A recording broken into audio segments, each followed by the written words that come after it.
মধু, আমাদের এবার বিয়ে করে নেওয়া উচিত। কতদিন এইভাবে থাকবো বলো তো? আর তাছাড়া তোমার বোনও তো আছে, সে তোমার বিয়ের জন্য অপেক্ষা করে আছে। তোমাদের ফ্যামিলিতে তুমিই বড়। এবার যেটা হয়ে গেছে সেটাকে ভুলে আমাদের এগোতেই হবে।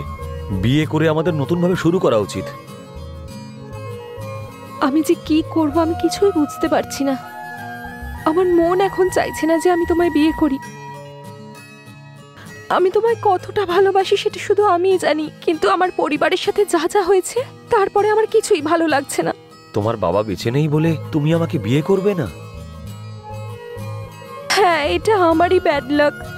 আমার বাবার কোনো শত্রু ছিল না, ওনাকে কে খুন করতে পারে আমি বুঝতেই পারছি না। হয়ে গেছে সেটা ভুলে যাও মধু। তোমার বাবার মৃত্যু নিয়ে আমারও একজনের ওপর সন্দেহ রয়েছে। হতে পারে সেই ওনাকে মেরেছে যে তোমার বোনকে ফলো করে। আমরা ওকে ফলো করেছিলাম, হয়তো ওই লোকটাই ওনাকে মেরেছে। ওর সাথে আমাদের কি শত্রুতা আমার তো কিছুই জানা নেই। আমার বাবা রাগী ছিল, কিন্তু কাউকে খুন করার মতো নীচ কাজ করবেন না। টাকার জন্য কখনো ঝগড়া করেননি উনি। কালকে মন্দিরে আমরা দুজনে বিয়েটা করে নিই, প্লিজ আমার কথা শোনো মধু। ঠিক আছে বিনয়।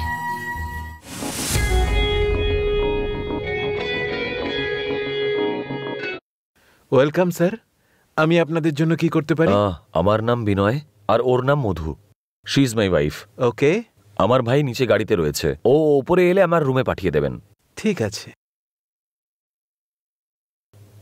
এইভাবে কি দেখছেন বলুন তো? না না, কিছু নয়, শুধু আপনাদের আইডি প্রুফটা দরকার। সব ডিটেলস দিয়ে দেবো, ঠিক আছে তো? Best of luck sir. যান যান, মজা করুন। আপনি আমাকে এভাবে কেন দেখছেন? আমার দিকে একজন এভাবেই তাকিয়েছিল, আমি পেন দিয়ে ওর চোখ গেলে দিয়েছিলাম, অন্ধ হয়ে গেছিল, মনে রাখবেন কথাটা। না না ম্যাডাম, আপনি আমায় ভুল বুঝছেন, আমার অন্য কোনো উদ্দেশ্য নেই। আমার সেটা মনে হয় না। আরে মধু, এদিকে এসো। হ্যাঁ, আসছি। কি ভাই, খুব ভারী ব্যাগগুলো।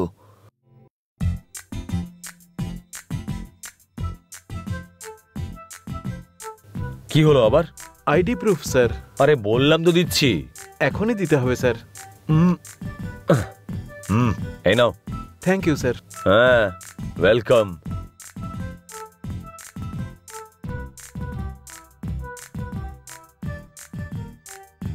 হ্যাঁ বলুন। আমি ওর ছোট ভাই। হ্যাঁ হ্যাঁ, আপনি ফার্স্ট ফ্লোরে চলে যান, ওখানে আপনার সব ব্যবস্থা করা আছে। Thank you. Thank you, welcome. তোমার দিদির বিয়ে যতক্ষণ না হচ্ছে ততক্ষণ তার আমাদেরও হবে না, তাই আগে ওদের বিয়েটা করাতে হবে। তা না হলে ওদের বিয়ের দিন আমরাও করে নিই। কি কেমন বুদ্ধি? ইউ নটি, তুমি খুব চালাক তাই না?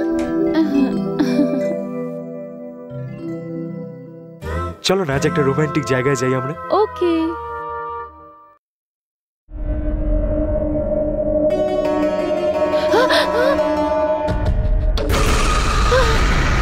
রাজেশ, এখানে এসো তাড়াতাড়ি। রাজেশ, তাড়াতাড়ি এসো। রাজেশ, এখানে ভূত, তাড়াতাড়ি এসো।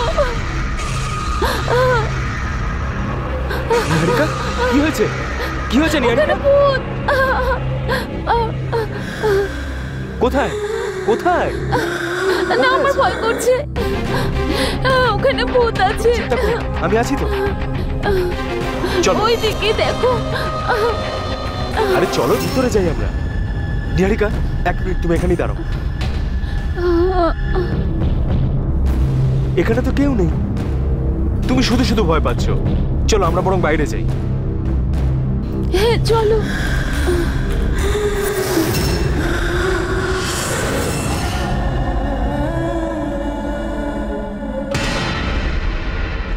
গেস্ট হাউসটা তো দারুণ ছিল, কিন্তু নিহারিকা বলল যে ওনাকে ভূত দেখতে পেয়েছে, আর সেটা দেখেও খুব ভয়ও পেয়ে গিয়েছিল।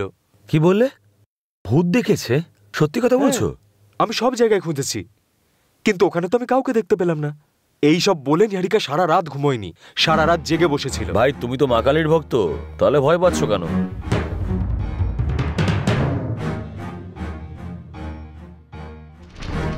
আচ্ছা শোনো, নিহারিকাকে ভালো করে বুঝিয়ে ওকে আমাদের সাবধান করে দিতে হবে, হয়তো ওর উপর কোনো বড় বিপদ আসছে। চলো। বিনয়, তুমি জানো এই লোকেশনটা ভীষণ সুন্দর। শোনো না, আজ সারাদিন এখানেই থাকি না, তাহলে খুব মজা হবে। শুধু আজকের দিন কেন, তুমি বললে আমি 10 দিন এখানে থাকতে রাজি আছি। এখানে চারিদিকে কত ক্ষেত আছে, গাছপালা আছে, নদী আছে, কি সুন্দর জায়গাটা না? হ্যাঁ, আমার তো খুবই পছন্দ হয়েছে, কিন্তু ওই নিহারিকা সবসময় ভূত ভূত দেখেছে বলে ভয় পায়। আরে ও তো একটা ছোট্ট মেয়ে, সব বিষয়েই ভয় পায়। ওকে আমি ম্যানেজ করে নেব। ঠিক আছে ঠিক আছে, আমার কাপড়গুলো রাজেশ্বর রুমে আছে, আমি ওগুলোকে নিয়ে আসছি একটু। না বিনয়, এখন নয়। আরে 5 মিনিটে আসছি। না ঠিক আছে তো? না বিনয়, প্লিজ যেও না। আরে বললাম তো 1 মিনিটের মধ্যে আসছি। হ্যাঁ, বিনয়।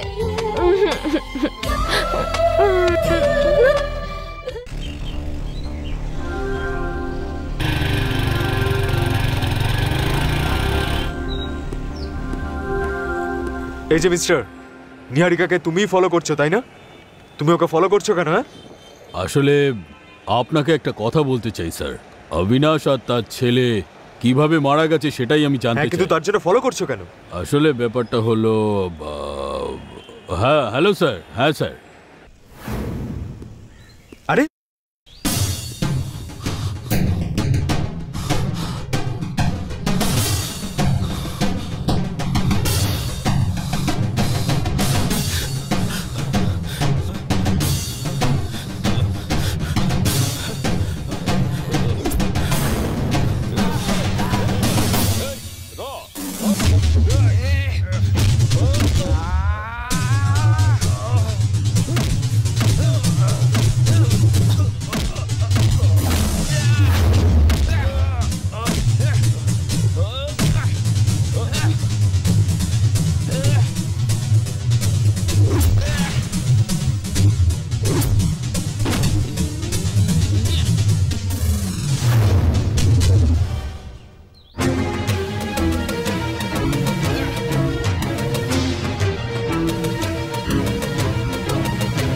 এবার আয় না, আয়, চলে আয়।